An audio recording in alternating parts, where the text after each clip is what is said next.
हो सकता है ये फोटो आपने भी कभी न कभी देखी हो। इस फोटो में ब्रह्म जो कि एकमात्र सत्य है, उनको भागवत पुराण के कारणोदक शाही विष्णु के रूप में दर्शाया गया है, जिनके सिर्फ एक बार सांस छोड़ने से अनंत ब्रह्मांड प्रकट हो जाते हैं। इन्हीं अनंत ब्रह्मांडों यानी मल्टीवर्स को संचालित करने यानी रेगुलेट करने का काम गर्भोदक शाही विष्णु करते हैं। इन्हीं अनंत ब्रह्मांडों में से एक हमारा भी ब्रह्मांड है। अब अगर हम अपने ब्रह्मांड को बड़ा करके देखते हैं तो हमारा जो आत्म स्वरूप यानी आत्मा, उसको शिरोदक साई विष्णु के रूप में दर्शाया गया है, जो कि सभी जीवों में विद्यमान यानी प्रेजेंट होते हैं। लेकिन हम माया में भटकने के कारण अपनी ही चेतना यानी कॉन्शियसनेस से बने हुए संसार को ही सत्य समझने लग जाते हैं। जिसकी जैसी चेतना होगी उसका वैसा ही संसार होगा।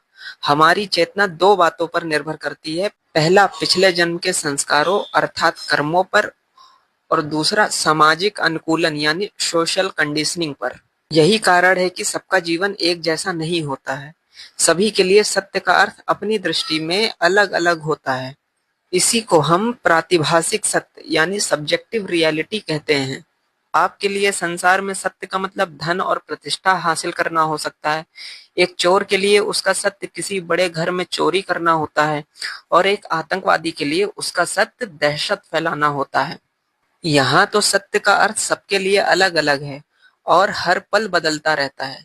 इसलिए ये प्रातिभासिक सत्य मिथ्या है, वास्तविक सत्य नहीं है। क्योंकि वास्तविक सत्य समय के साथ कभी नहीं बदलता है, वह कालातीत होता है। पर हम प्रातिभासिक सत्य को ही वास्तविक सत्य समझकर राग द्वेष में अपना जीवन व्यर्थ कर देते हैं।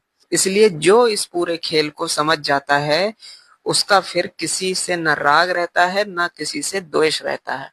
क्योंकि उसको पता होता है कि ना ये व्यवहारिक जगत सत्य है, ना ये ब्रह्मांड सत्य है, सिर्फ एकमात्र ब्रह्म सत्य है।